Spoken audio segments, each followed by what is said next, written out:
Ndugu zangu wapendwa, karibuni katika kipindi cha maisha ya utakatifu, na leo ikiwa tarehe 12 ya mwezi Oktoba, kanisa linamkumbuka Mtakatifu Carlo Acutis, msimamizi wa vyombo vya habari na uinjilishaji.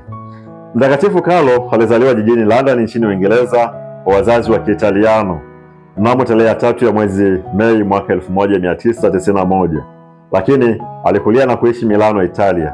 Aliomba kupokea komunio ya kwanza mapema kuliko wakati wa kawaida. Hii ilikuwa ni mbegu ya utume wake wa Ekaristi Takatifu, ambayo ilikuwa ni sifa ya maisha yake yote mafupi.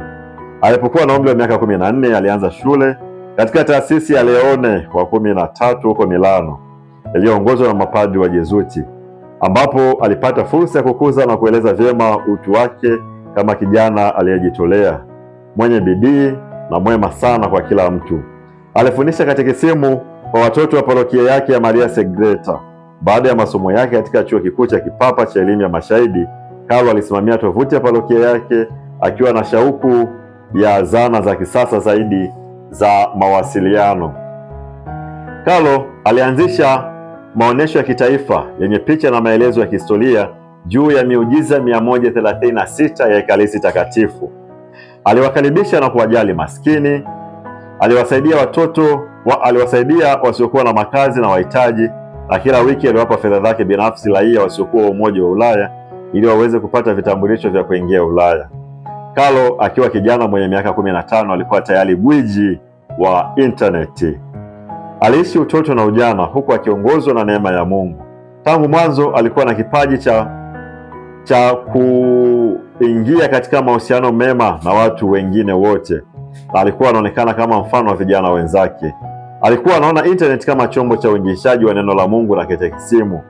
Yeye mwenyewe aliweka uwezo wake wa kiteknolojia katika huduma ya uinjilishaji katika kanisa, akimpeleka Kristo kwa njia ya internet na mitandao ya kijamii kwa vijana wenzake na kwa watu wote.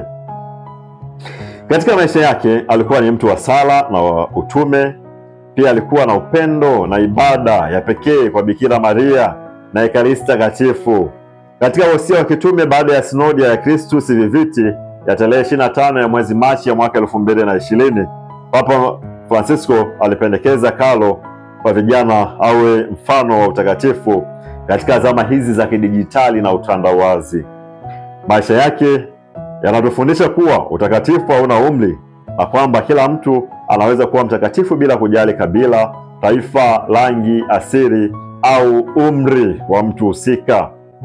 Wakati akitimiza mwaka wa familia tarehe 26 ya mwezi Juni ya mwaka 2022, Papa Francisco alikinukuu kitabu cha teolojia ya internet hadi mbinguni, akiwahimiza vijana wote na familia kukua pamoja na kuiga karama na sura ya kijana Carlo Acutis.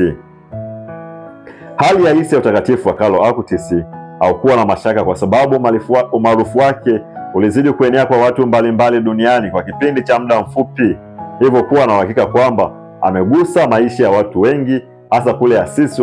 Na wakati wa sherehe ya kufungwa kwa kaburi la Mtakatifu Carlo Acutis, kaburi lake ilibaki wazi kwa siku kadhaa ndani ya kanisa kuu la Mtakatifu Francisco wa Assisi kabla ya kufungwa. Siku hiyo zilionyeshwa kwa watu waliotoka karibia Italia yote, ibada maarufu zilizorushwa na Carlo kupitia vyombo vya habari vya uinjilishaji. Papa Francisco akizungumza mara nyingi na vijana, amekuwa anataja mwenendo wa Carlo kama mfano wa kufuata, akisema kuwa usimamizi wa vyombo vya habari hauhitaji utaalamu mkubwa sana na fani hii, lakini Carlo alikuwa na umahiri wa ajabu. Aliweza kutumia njia hizi kueneza Injili na mafundisho ya Ekaristi Takatifu. Msimamizi huyu wa vyombo vya habari vya uinjilishaji ametumia vyombo hivi kwa njia sahihi, akiwa na hali kubwa ya kuinjilisha. Hali hii ilitokana na imani yake kwa Mungu na upendo wake kwa Yesu Kristo na kwa Ekaristi Takatifu na kwa Bikira Maria. Carlo alipata ugonjwa wa saratani ya damu. Siku chache kabla ya kifo chake, aliyatoa maisha yake kwa Bwana kwa ajili ya Papa na kwa kanisa, na kwenda zake mbinguni. Alifariki dunia tarehe 11 ya mwezi Oktoba ya mwaka 2006. Umaarufu wa utakatifu wake na miujiza yake vimeenea kwa watu wengi ndani ya muda mfupi tangu kifo chake. si katika nchi ya Italia pekee, lakini katika mabara yote. Mtakatifu Carlo Acutis, utuombee. Katika tafakari ya leo ulikuwa na mimi Padri Kefa wa Jimbo Katoliki la Geita.